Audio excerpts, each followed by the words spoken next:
संगठन और पार्टी के बहराइच के नेताओं का धन्यवाद देता हूं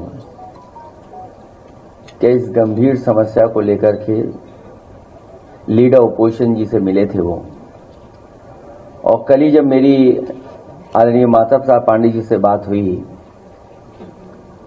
तो हम लोगों ने तय किया कि जिन बच्चों का नुकसान हुआ है, घायल हुए हैं, चोट खाए हैं, उन परिवार के सदस्यों को बुलाकर के मैं मिलूंगा और पार्टी की तरफ से जो कुछ मदद हो सकती है वो हम लोग करेंगे।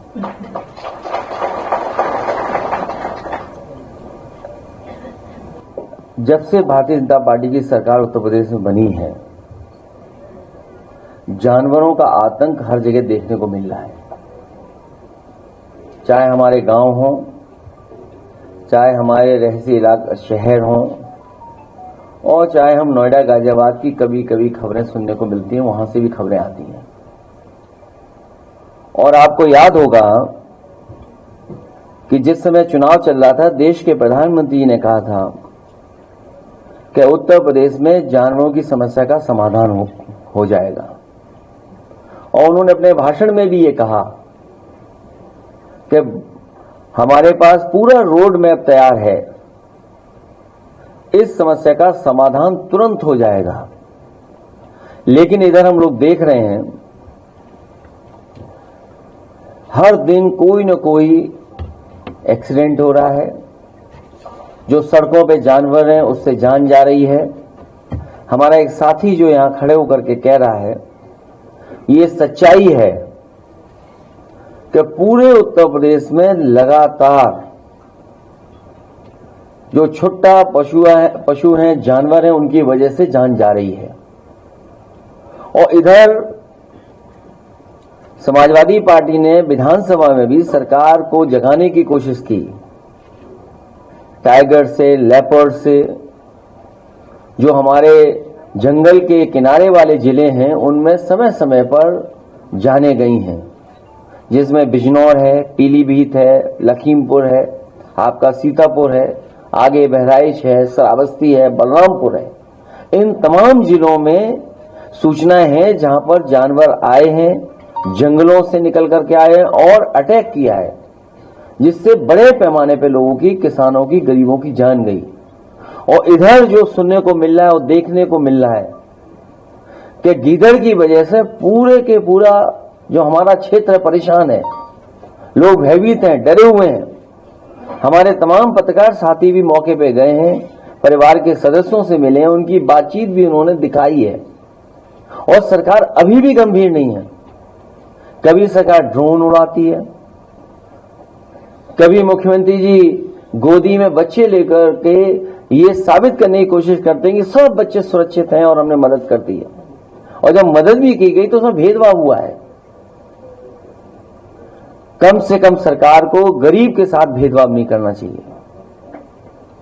इन्होंने गरीबों के साथ भी भेदभाव किया है। समाजवादी पार्टी की मांग है कि जिन बच्चों की जान गई है उन परिवार के सदस्यों को 10 लाख रुपए की मदद हो, और जो घायल बच्चे हैं उनको 1 लाख रुपए की मदद सरकार को करनी चाहिए, और उनका पूरा का पूरा इलाज और सुरक्षा का इंतजाम होना चाहिए। जानवर जान ले रहे हैं यहां पे तो, और जिन्होंने, जैसा मैंने पहले कहा कि जिन्होंने जानवर की समस्या को खत्म करने के लिए बड़े बड़े वादे किए थे, उन लोगों की जवाबदेही निश्चित होनी चाहिए और वादा खिलाफी पर सवाल भी उठने चाहिए। जानवरों की समस्या से निपटने के लिए एक एसटीएफ बनानी चाहिए, और या फिर गीदड़ की समस्या का समाधान के लिए ये भी केस एसटीएफ को ट्रांसफर कर देना चाहिए। जो लोग देखते ही कहते हैं ठोक दो, कम से कम उस एसटीएफ को ये नया काम देना चाहिए कि गीदड़ों को भी ठोक दें। जानवरों के इनकाउंटर की जगह उनके रिहायशी जंगलों को अवैध कटाई से रोकने की जरूरत है। और सच्चाई यह है, जब से भारतीय जनता पार्टी की सरकार आई है, बड़े पैमाने पर जंगल की कटाई होना शुरू हुआ है, बड़े पैमाने पर जंगल काटे जा रहे हैं। जानवरों की समस्या से निपटने के लिए बुलडोजरी सोच से उभरना होगा। उन आईएएस अधिकारियों और मंत्रियों में दंडात्मक कार्रवाई होनी चाहिए जिन्हें इन कामों पर तथाकथित रूप से लगाया गया था। अगर आपको याद हो, एक नोडल ऑफिसर तैयार किया गया था। एक नोडल ऑफिसर की जिम्मेदारी थी जानवरों की समस्या का समाधान के लिए।